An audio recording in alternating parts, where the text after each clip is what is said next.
Good afternoon or good morning, and welcome to this Fleet Forum webinar. We just started. I see that people are joining. So what I will do is I'll give everybody a little bit of time to join the webinar, and then we will start. In the meantime, I will start sharing my screen.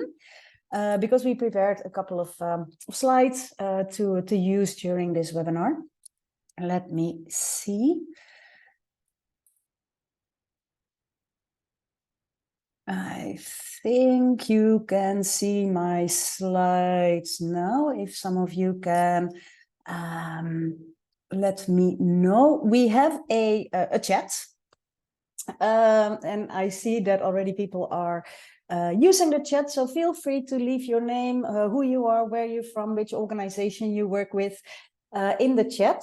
What I will also do, we have a new feature, which is that you can read whatever I'm saying in a different language, but I have to start that. So if you can just give me another second, then I will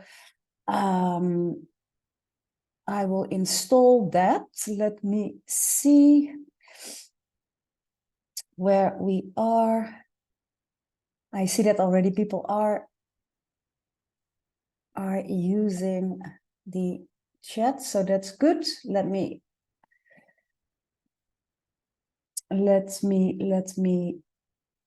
just. Okay, so what I will do right now is I will open up a new app, and then you will get an invite in your screen. And if you would like to listen to this webinar in a different language, then you can open that up, and then you can read in Spanish or in French or whatever language is of your preference. So feel free to do that. My name is Roos van Stijn. I'm the development director for Fleet Forum, for those of you who don't know me. And what I would like to do now today is, share some tips on how to select safe and sustainable providers. What we see, and you might recognize that, is that there is more emphasis on safe and sustainable providers. And as a fleet manager, and you might all recognize that, you are confronted with that as well, because you do have a lot of providers in your fleet. So I'm gonna talk for about 20 minutes. I have some tips to share, but I also would like to hear from you. So if you have any question, please feel free to use the Q&A in sort of the little toolbar. You can type your questions in the Q&A or leave them in the chat, and we can pick them up at the end of the webinar. So, talking about fleet management providers. So what type of fleet management service providers are you dealing with? Well, I think that maybe the first thing that comes to mind is, of course, if you are using rental vehicles, then you are dealing with your rental providers, right? So that is a provider that many of you are dealing with, that's probably the most important one. But then also, and that's what you see in the little box below the rental providers, is your maintenance and repair providers. Those are also, you have a lot of dealings with them, and they have a huge impact on how safe and sustainable you can provide your services. Think about your systems providers. You might use VTS system, vehicle tracking systems, or you might use fleet management systems. So these are providers as well. And then, of course, we also do have providers of training services, whether you are training your drivers, whether you are training your dispatchers, and if you rely on external sources for that, then you are dealing with providers in that area. Then last but not least, we also do see the spare parts. So providers that are providing you with spare parts, how are they dealing with safety and sustainability? And then I think the last one that I came up with was insurance providers. So I think these 6 categories might make up the bulk of the providers that you as a fleet manager are dealing with. But maybe you can think of others, and if you are, then please feel free to type that in the chat. Together we can learn more.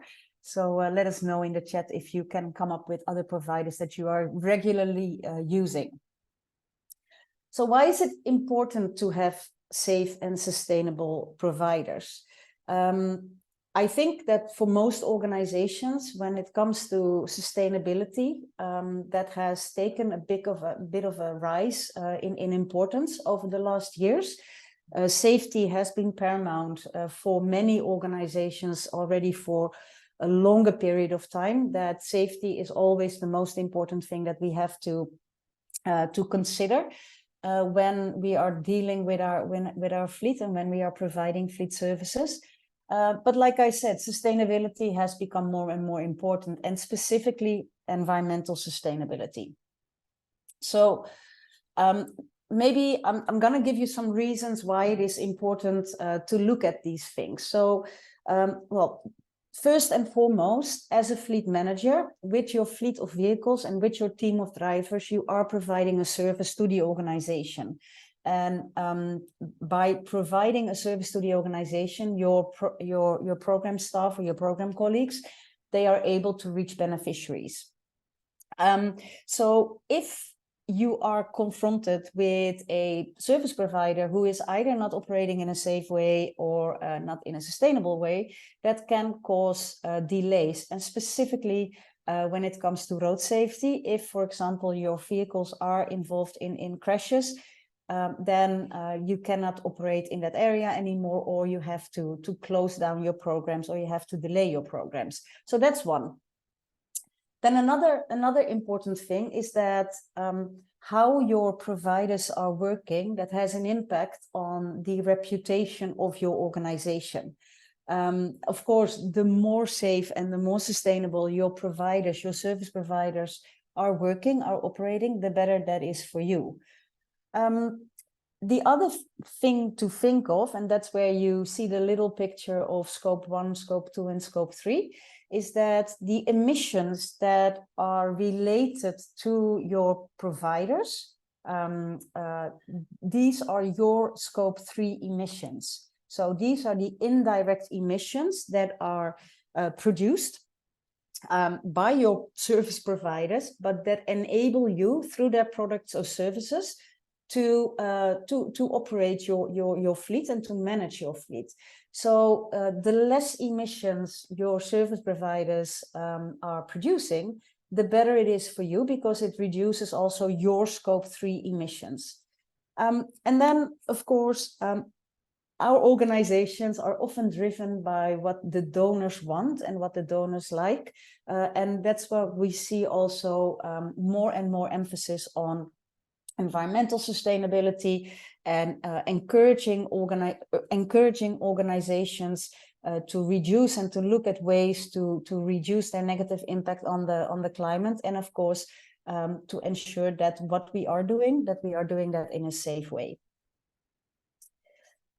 So I put together a number of tips for you to think about when you are thinking, when you are assessing your providers, or when you are running tenders to come up with new providers. So I think, well, the most important tip is to define your criteria. List down and clearly outline your safety and sustainability criteria and what that means to your organization. And then whenever you do your procurement processes, use these criteria in a weighted manner. So that you say, okay, price is of course important. You probably don't want to pay the highest price. I think that's true for a lot of organizations, but also give enough weight to your safety and sustainability criteria.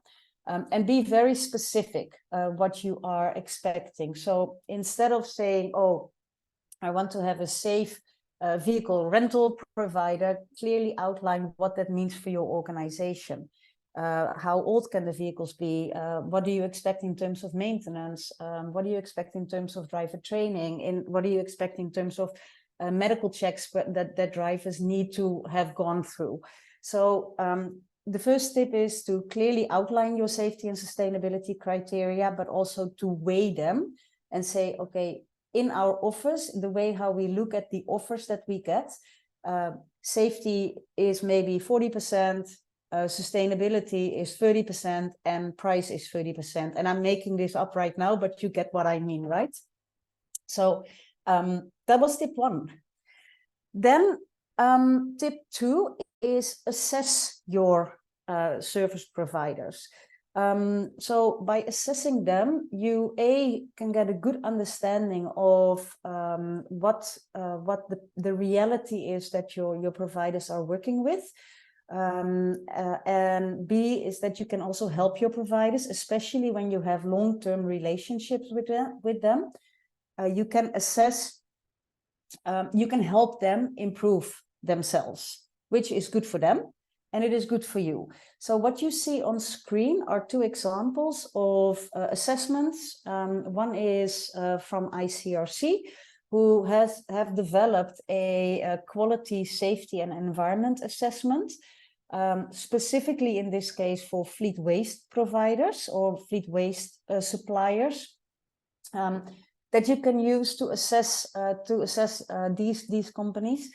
And the other one that you see on screen is an assessment that Fleetforum developed, and that is about how you can assess your maintenance and repair providers. And it is not only looking at the technical details, but it is also looking at, okay, how are these providers dealing with working conditions, with safety in their premises, in their operations, with how do they deal with waste, how do they deal with environmental issues, and you can use that to do an assessment. You can share it then with your provider, and they can take learnings from it. So that was tip 2. Sorry. Then another tip is to whenever you look for providers, whether that is your driver training provider or your fleet management system provider, look for those that hold relevant certifications related to safety and sustainability. And what you see here on screen is I used a couple of logos from ISO, so ISO 45001, which looks specifically into health and safety management systems. ISO 14001 looks at sustainability, environmental sustainability, but you can of course also use the UN Global Compact. Has an organization signed up to that to ensure that you have providers with good business practices. Tip number 4. When you go out and look for service providers, then choose the ones that are transparent about their supply chain practices. So what are they doing in their supply chain to make sure that they operate in a safe way and that they operate in a sustainable way? So how do your providers deal with their providers in their supply chain? So, for example, if we can think about, let's say, systems and software, that these vehicle tracking systems, for example, they need to be produced somewhere. So, how is the VTS provider dealing with that? How do they make sure that goes in the most safe and sustainable way? And how transparent are they about that? Maybe you can read in, also ask them about their annual reports and what do they use in their communications how transparent are they about those practices? Then tip number 5, check the track record and the reputation of the suppliers and the providers. What you can see here in the picture, it says people buy from people they trust. And that's true, right? So use your networks in country to see, okay, where do my peers in other organizations buy? What types of organizations are they using? How did they get to use this specific organization for a certain service or goods? So really use the track record and the reputation of the service provider to make your decision about who to use. Then tip number 6. Evaluate the environmental impact of the providers of their operations. So look into things as the energy consumption. So do they track that? Do they use renewable energy for the production of their services or goods? How do they deal with waste management or e-waste management? How do they deal with emissions? And of course, the tip here is to select providers that actively work to minimize their environmental footprint. And that doesn't mean that they have to go or that they have to be already at 0, but at least that they have a plan, that they know how much they are emitting, that they are aware of the environmental impact, and that they are taking actions to reduce that. Because like I said in the beginning, the emissions of your service providers, in most cases, these are your scope 3 emissions, your scope 3 emissions. And you have, well, the more your service provider is reducing that, the better it is for your organization as well. And it's the hardest part, because you have less influence over it. But really, therefore, look at what your providers are doing in that area. Then tip number 7, we talked about environmental impacts. We talked about how to assess your service providers on sustainability issues.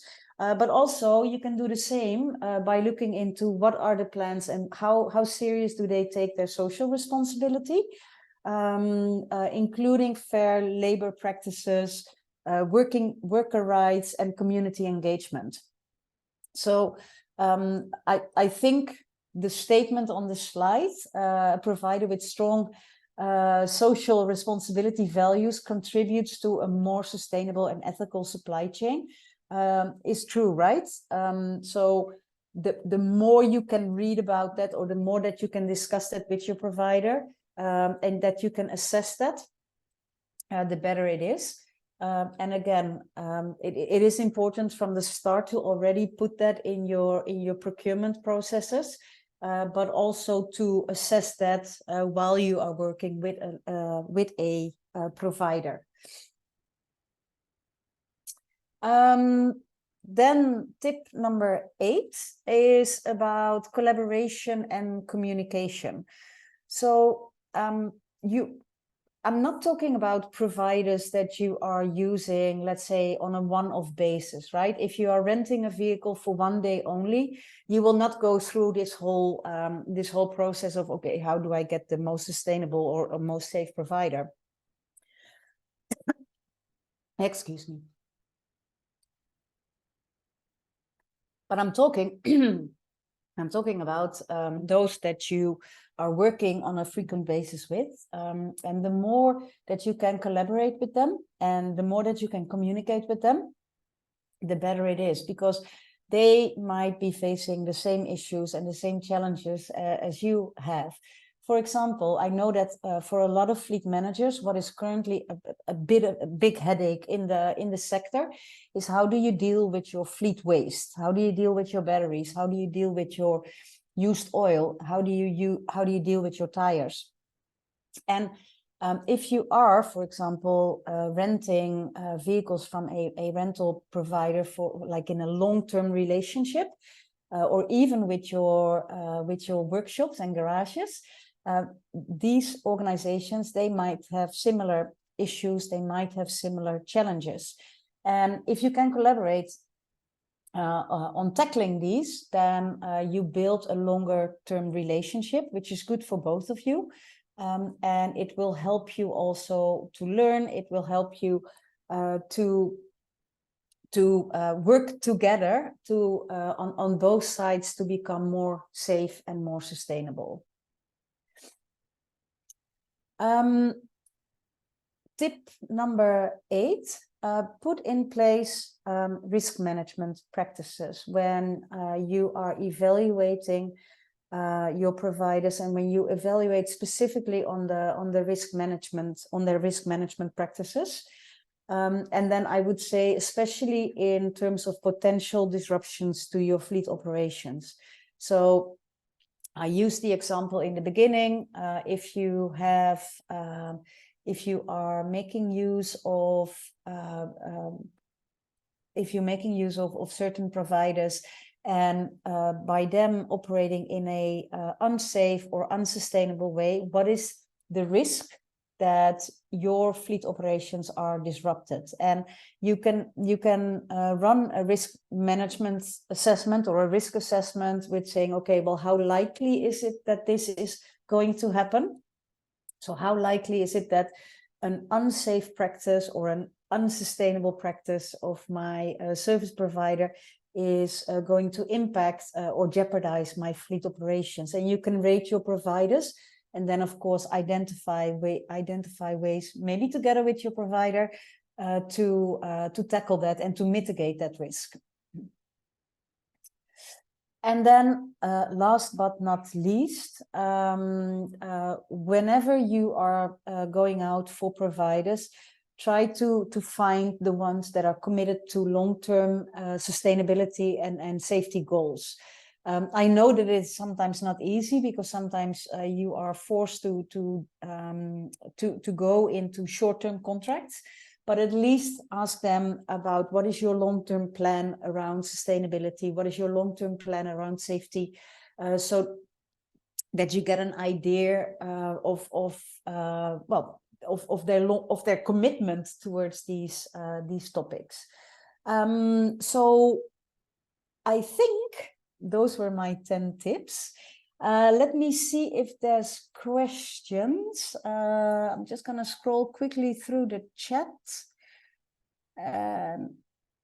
Feel free to use either the Q&A or use the chat to put your questions in. I see that we have a question from Carlos, and he's asking, would the organization need to comply with safety or sustainability standards, for instance ISO, before requiring service providers to comply with them? I would say ideally yes. That would of course be the best case scenario if your organization is already has already lived up to certain standards, or has already a certificate for a sustainability standard or a safety standard, and then also work with your service providers to comply with them. That would make that would be most logical, right? Now it's not mutually inexclusive, I think is the right phrase. So even if you are operating in a country office and you say, well, maybe my whole organization doesn't have an ISO certification, but we are asking, or we are giving more weight, or we are giving more value to providers who are, I think that is also still possible to do it like that. So, but in a perfect world, your own organization would have the certification, and then you can work with your service providers to to deal with that, or to comply with that. Sorry. Let me see if there's more questions. Oh, I don't see more questions. I see thumbs up, so that's nice. Maybe then a question from me to you, and feel free to use the chat.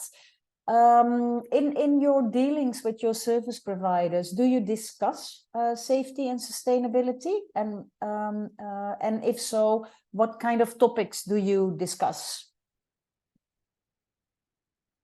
Or maybe you say, no, I don't do that. That's also an answer.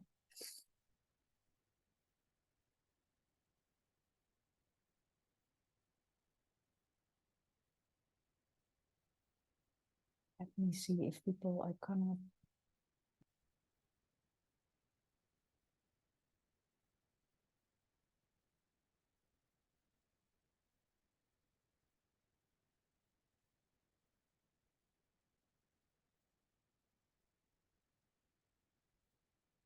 I see. Okay, there. Simon says there are some procurement rules, but quite mild and hardly affect the outcome of bids. Not weighted yet. Okay. Yeah, I would really recommend you to think about putting up these criteria and then weigh them. It is also, I mean, when we look at sustainability, we also always want to sort of balance the three, right? Social sustainability and everything to do with safety is falling under that. Environmental sustainability, but also financial sustainability. And I think as organizations, we also need to take a step and say, okay, so what is the balance in, okay, do we want to focus more on the financial? Do we want to focus more on the environmental sustainability, or on the social sustainability? And I think by balancing that, or by weighing that, we can make a good first step. Let's see, I don't see anybody typing anymore, so I'm sort of guessing that there are no more questions. Then I'm at the end of this webinar.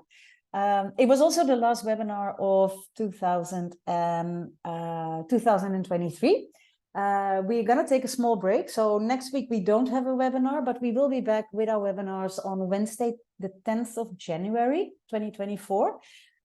You can look at all of our webinars from 2023 at our website, and you see the address there. What we will also do is at the end, later today, we will send you a link to the recorded version of this webinar. Plus, we will share with you the Fleet Forum assessment that we created to assess your maintenance and repair providers. So use that. Feel also free to give us feedback on it. We are always happy to receive feedback and to improve the tools and the tools and methods that we produce. So with that, I would like to say Merry Christmas to all of you, Happy Holidays, and hope to see you again next time. Okay, thanks. Bye-bye.